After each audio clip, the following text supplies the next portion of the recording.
Hey guys, welcome back to another video, and in today's video we're doing the Shrine of Secrets review for the 19th of May 2021. This is the series where we go over the Shrine of Secrets in Dead by Daylight. There are 2 killer perks and 2 survivor perks. We go over what they do, how they work, how the perk change as you tier it up, what characters they come with, and at the end I will give my thoughts on which ones you should buy with iridescent shards. This is a chance and a place for you to use your shards to buy perks from characters you don't want to level up, or DLC ones so you don't need to buy them, or just if like the character has one really good perk that's on a shrine but their other perks are really bad and you only want the really good one. It's like that basically. So without further ado, we're just going to get right into it. I'm recording this on time because I have a bit more free time, so yeah, enjoy.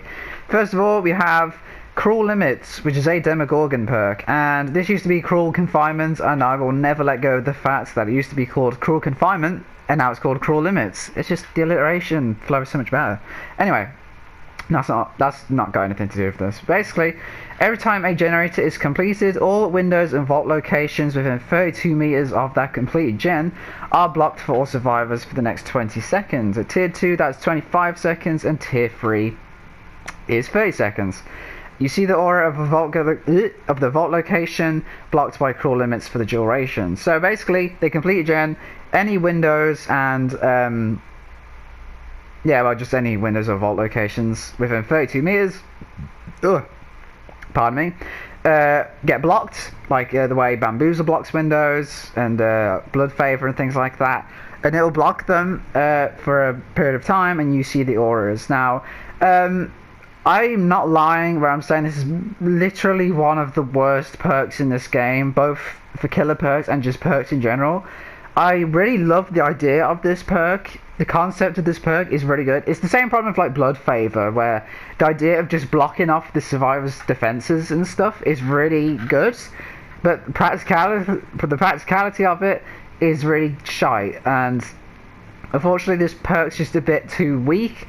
They did buff it a while ago, but it wasn't really the buff it needed. It just increased it from 24 meters to 32. It still doesn't really help. I've used this a few times because I'm quite optimistic about a lot of things, so I wanted to be like, you know, this maybe has potential, and no, it absolutely doesn't. This never helped me once, I don't think.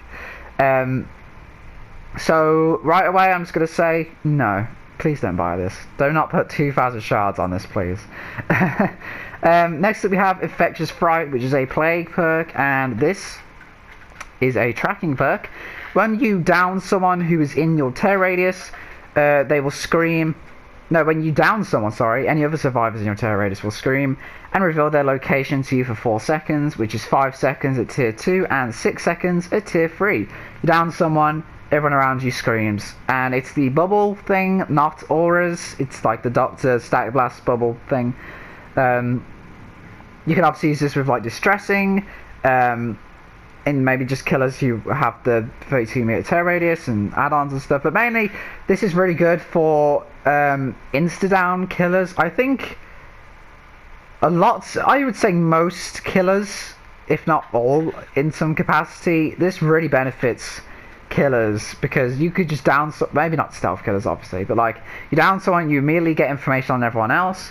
This is really good in like a slugging situation. You know, if there's 2 people left, you down one of them, and then you know where this perk will go off, and you'll know where the last person is. You can just go down them and end the game.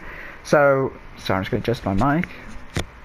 Sorry about that. It's really good for that, but I think especially insta-down killers, Oni, Leatherface, Hillbilly even, maybe. Especially those are really good. I use this on Oni. It's like permanently integrated into my Oni build because it is crazy. But also killers like Plague herself is really good with this. Nurse, Doctor. I would say again, most killers can benefit from finding other people. Obviously not stealth killers, but for the most part, like, this is a really good perk. This is fantastic. So I don't have much else to say really. It's very good, very good.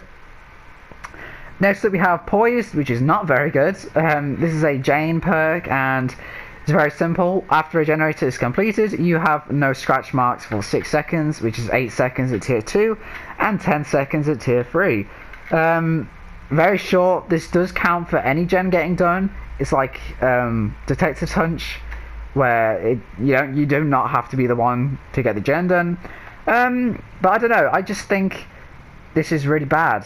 In fact, I know this is really bad. This is like pointless, because most of the time you'll be getting gens done when the killer's not even around you, and 10 seconds really isn't long enough for even a noticeable effect.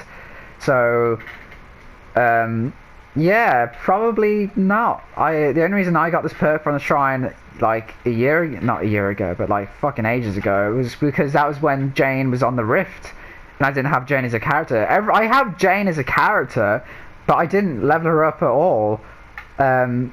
I got all of her perks on the shrine because her perks were part of the archive challenges. So I used it that one match, and I completely forgot this perk existed. I just find it in my locker sometimes, and I'm like, oh yeah, Poise. I don't remember using that, and I never will again. So yeah, it's bad.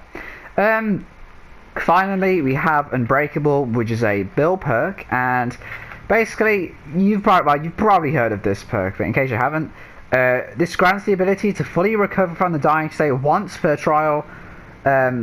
So normally when you recover, it reaches like right to the end, and then you have to have someone else come and finish you off, as in pick you up, not finishing you off like they're about to kill you.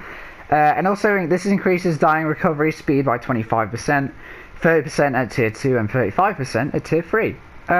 Yeah.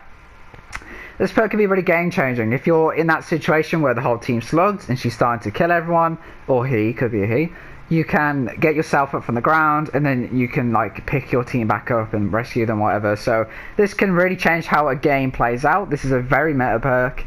It's really good, and honestly, I like using this perk as well, mainly, to be honest, for the extra recovery speed.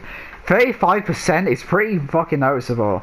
Obviously, if you're using it for the first time in the match, then obviously you can just get yourself right up with it, but even then, like, it helps to get recovered a bit faster, in case, like, there's one person left on your team, they're getting chased, and you need to, they're gonna come and, like, kamikaze pick you up. So even for just 35% extra speed while recovering is great, and a good enough reason alone, in my opinion. But obviously this is really good just to obviously use its main ability. You could combo this with Soul Guard, which has, so when you come out of dying, the dying state, you get the endurance status effect for a bit. Pardon me, sorry about that. You get the endurance status effect for a bit, but they did nerf Soul Guard a bit, so you can't just abuse it. Oh my god, sorry again. You can't just abuse it over and over again. There's a 30-second cooldown or something, I think, of the endurance status effect, so you can't just keep getting downed and then picked up again and things like that. So even, I'd say a lot of people didn't even abuse it that way, so you won't even notice the change, but still. But even by itself, this perk is great. Also with Flip-Flop, because Flip-Flop relies on how much you've recovered, so obviously you can 99 basically your recovery, and then you have like 50% or 49% of your wiggle done already, so that's good. Yeah, so yeah, it's good. Okay, which ones do I think you should buy? I'm going to say Unbreakable if you don't have it already.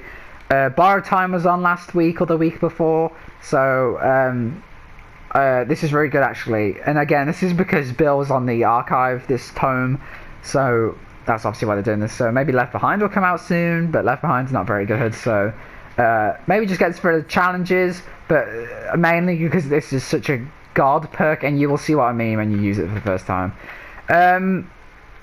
Infectious, I will say if you I would say don't buy this one, just because Plague has two other really good perks. Plague is honestly one of the best killers to like level up for the first time. Is in like, if you're new to the game and you're deciding on a killer to buy, but I would probably recommend Plague, as well as like maybe Leatherface for barbecue. But yeah, Plague has a bunch of really good perks. So honestly, again, if you're interested and you think you have a killer who will benefit from this, or a build that will benefit from this, go ahead. But I would just say level up Plague, because Plague also has 2 really other very good perks. So again, feel free to get this if you don't have it already, but honestly I'll just say get Plague. I know the point of this is so you don't have to buy killers, but like Plague's just really fucking good perk wise. So yeah, and the other 2 I'm not even gonna like, you know, say their names again because they're just not very good and they're not worth it at all. Again, the only reason I brought the bottom perk was back when there were a bunch of challenges associated with it and I didn't have Jane. So yeah.